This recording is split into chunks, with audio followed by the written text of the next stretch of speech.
Welcome to Bhagwan Ki Baatein, the YouTube channel where we talk only and only about God, His people, the path to attain Him, just about everything related to God. In the ongoing series, Great Saints, the stories related to them.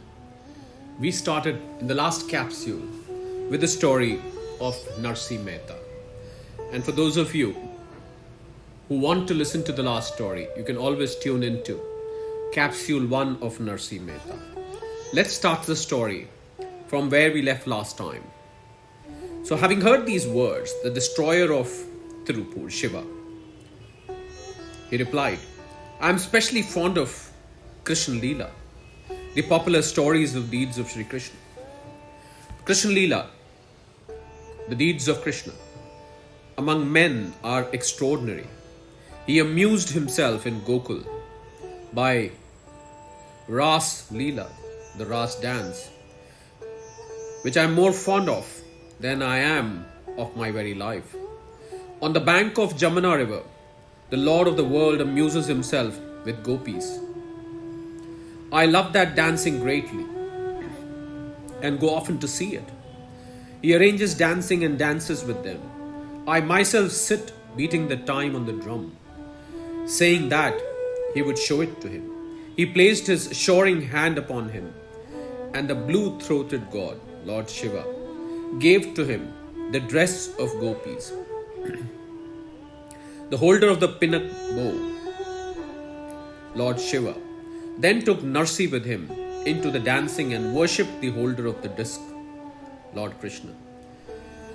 Hearing such a statement, the wise will have a doubt in their minds. You will say, it was in the Dwapar Yuga that Krishna amused himself in the dance. Now in this Kali Yuga, in relating the story of Bhakt Narsi Mehta, why was the story of Krishna introduced? You may hold this doubt, but you should not say the verses composed about it are useless. Even today, the holder of the disc, Lord Krishna, is amusing himself at Mathura, Gokul and Vrindavan. Those who are pious bhakt are able to see the Hari Leela with their own eyes, even today. This story is found in the Bhavishyottar Puran, written by Bhagwan Vyas himself. He has also described the stories of chief of bhakt of the Kali Yuga. Just as the water of the ocean does not pass over the shore and cover the land, so the lips of the chief of poets will not describe a thing unless it exists. Unless one's lifetime has come to an end, death will not punish any being. So the chief of the poets will not describe deeds unless they have really happened. The sun does not set until the full measure of the day and the proper hour of setting of the day has arrived. So unless deeds have been done, poets do not write regarding them.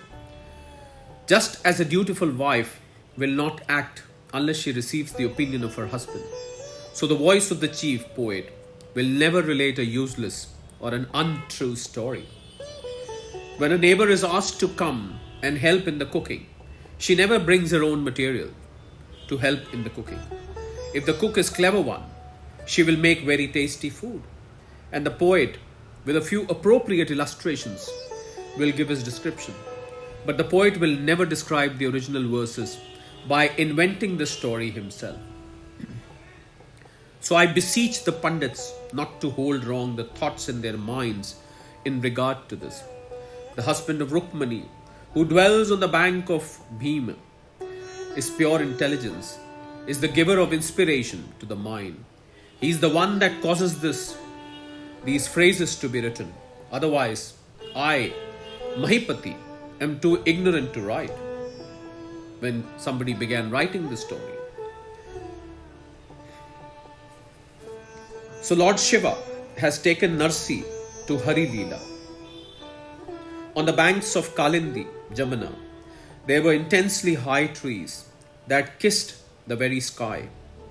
There was such a Davana, the Ketaki, the Parijat trees, and the doves cooed in their branches while watching Hari Leela. Mango trees, the jambul trees, the avali trees, the nimboni trees, the raikaili trees, the bakuli trees, Ram Sita Phali trees, and the padali trees moved to and fro with their fragrance. The bilva tree, the banyan tree, the gundani tree, the ashtwatha tree, the rudraksh tree, the saramani tree, the champak tree, and the pomegranate, with their many flowers waved on the dancing stage of Krishna.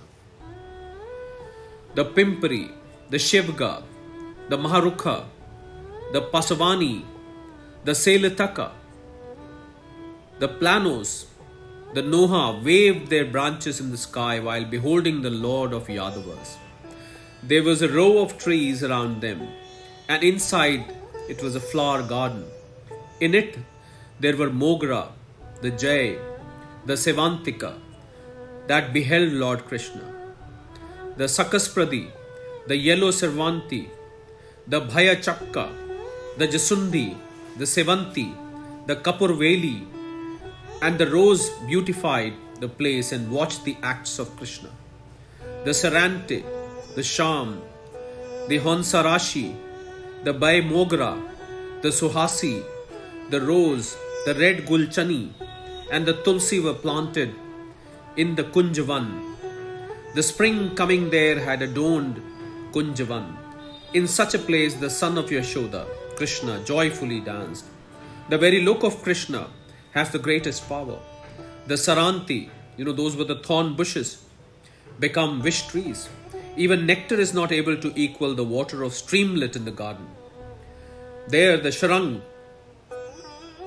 the Krishna, holder of the Sharang bow, amused himself.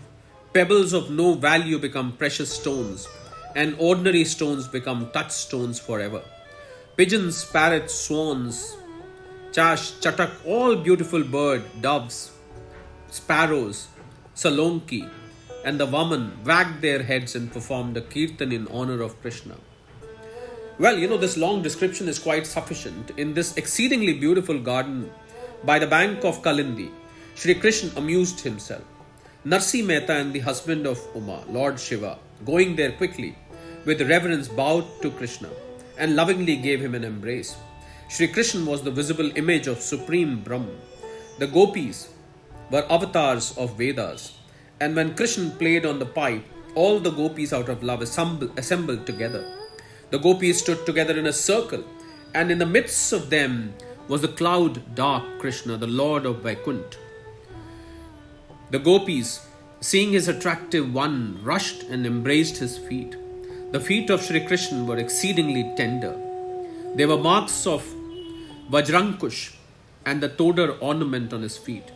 Even Brahmadev, his own son, was not able to have a sight of those feet. As to holiness, the Ganges flows from his feet. Therefore, the husband of Uma, Shiva, held it gladly in his head. Ornaments such as Vanki and Nupur shouted upon them. On his feet, blessed are we in the times of three worlds. The husband of Kamala, Lord Krishna, being pleased with us, has fastened us upon his feet. The moon, looking at Krishna's nails, became extremely ashamed at heart. The toder loudly proclaimed, at the feet of Hari, sins are destroyed. The calves of his legs and his thighs were beautifully shaped. A yellow robe enveloped his thighs. A million brilliant lighting flashes shone from his body. Shri Krishna's hands reached down to his knees. Both his arms were like clubs. Although Brahmadev was born from his navel, he did not know his limit. His abdomen was the vast expanse. His body was of a dark complexion. Of his breast was the beautiful three folds. The color of his hair was without comparison. The Shrivats Jew, how can I describe it? In his face all joy seemed to be gathered. The happiness arising from the enjoyment of nectar of his lower lip was understood by Lakshmi alone. Krishna's eyes were like the petals of lotus. His straight nose appeared glorious, as though spring had come and settled there. In his ears were wonderfully lustrous earrings. His eyebrows were well formed, his brows were wide, his curly hair was very attractive. It was surrounded by peacock feathers. When the sun looked upon the crown of Krishna, it became ashamed of itself. The sun, on seeing Kaustubh jewel around the neck of Krishna, was at heart frozen through shame. Just as in the clear sky the clusters of stars shine, so the great diamond surrounding the Kaustubh jewel looked brilliant with the ornaments of Krishna. Around his neck was a necklace of pearls. The Vajanti garland waved back and forth down to his feet. His bhaktas had placed garlands of many flowers around his neck. His whole body had been rubbed with sandalwood perfume. On his forehead was the beautiful mark of kasturi, the musk. The Lord of Yadavas lovingly wore the tulsi garland.